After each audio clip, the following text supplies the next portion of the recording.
Aujourd'hui, je me lance un défi, coder mon tout premier jeu mobile en 4 heures. Et le jeu qu'on va créer est le bon vieux jeu Snake Game. J'ai fait quelques recherches sur internet et j'ai trouvé ce magnifique design sur Dribbble dont je vais m'inspirer pour faire le design de mon jeu.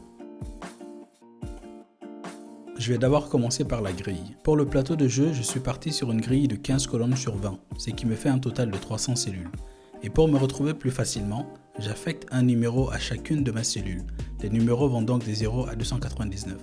Et c'est ces numéros que je vais utiliser pour identifier les cellules occupées par le serpent et la nourriture sur la grille. Maintenant que j'ai fini avec le plateau de jeu, je vais m'attaquer aux boutons.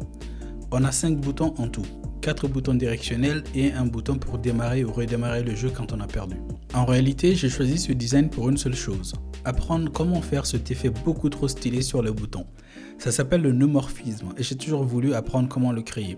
Après quelques recherches, j'ai trouvé comment le faire et en réalité, c'est beaucoup plus simple que je ne le pensais. Il faut que ton bouton et son widget parent aient la même couleur. Ici, il faut que mon container et le scaffold aient la même couleur.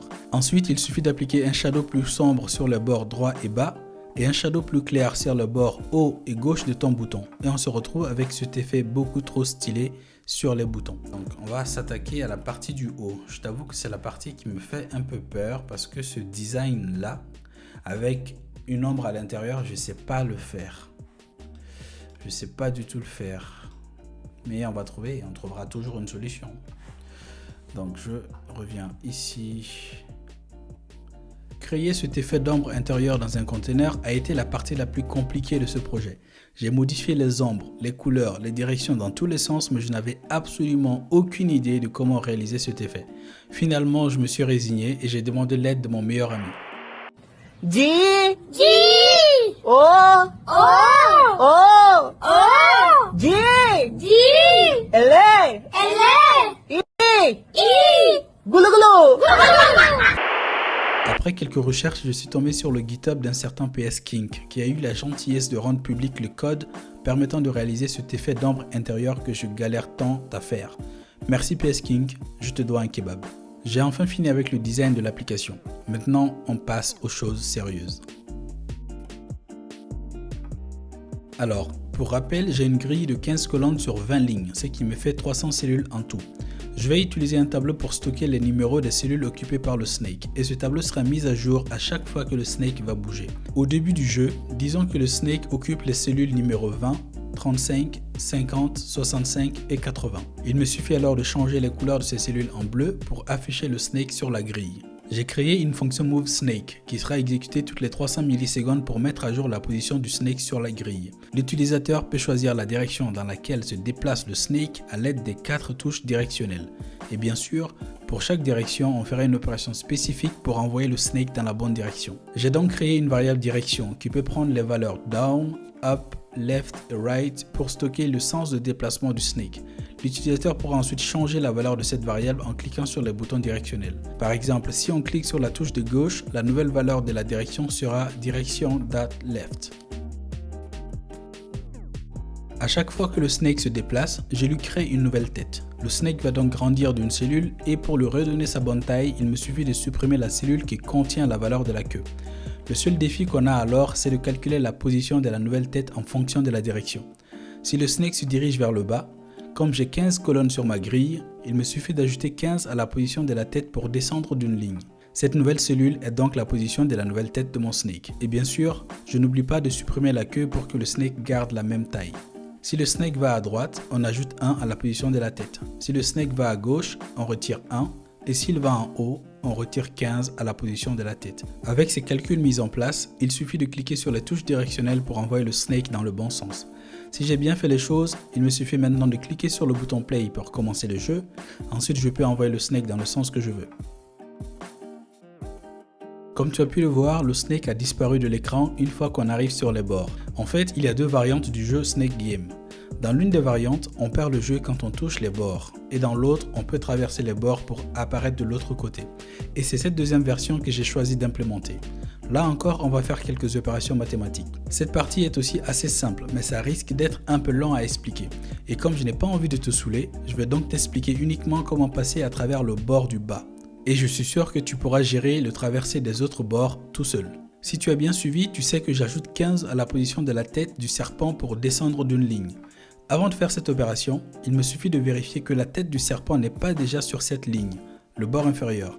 Si c'est le cas, je fais une autre opération. Par exemple, imagine que le snake soit ici, dans les cellules 155, 170, 185, 200 et 215. Il me suffit d'ajouter 15 à cette position pour déterminer la nouvelle position de la tête de mon snake. La nouvelle tête devient donc 230 et je supprime la queue pour que le snake garde la même taille. Maintenant, imagine que le snake est ici, sur les cellules 230, 245, 260, 275 et 290 et qu'on se dirige toujours vers le bas. Ici, la tête du snake est déjà sur le bord inférieur de ma grille. Si j'ajoute 15 à cette position, le snake va sortir de la grille. Ce que je veux, c'est que la tête apparaisse ici, toujours dans la même colonne mais tout en haut. Donc la tête doit passer de la cellule 290 à la cellule numéro 5. Donc, si on se déplace vers le bas et qu'on a atteint le bord inférieur de la grille, il me suffit d'enlever 285 à la position de la tête pour trouver l'emplacement de la nouvelle tête du snake. Je vais réexécuter mon code et maintenant le snake doit pouvoir traverser les murs et réapparaître du bon côté dans la bonne cellule. Pour générer la nourriture sur la grille, j'ai créé une fonction GenerateFood qui va tirer un nombre aléatoire entre 0 et 299 parce que ma grille contient 300 cellules en tout. Je dois juste faire attention à ne pas placer la nourriture dans une cellule qui est déjà occupée par le snake. Pour empêcher ce scénario désagréable de se produire, j'utilise une boucle do-while pour générer une nouvelle valeur à chaque fois que je tombe sur un numéro de cellule qui est déjà occupé par le snake. Et pour afficher la nourriture sur la grille, il me suffit de vérifier si le numéro de la cellule est égal à la position de la nourriture. Si c'est le cas, je mets une couleur verte dans cette cellule. Si le numéro de la cellule est égal à l'une des positions du snake, alors je mets une couleur bleue dans cette cellule, sinon je mets une couleur grise. Et à chaque fois qu'on mange la nourriture, je réexécute la fonction GenerateFood pour placer une nouvelle nourriture sur la grille. Le jeu est fini quand la tête du serpent touche une autre partie de son corps.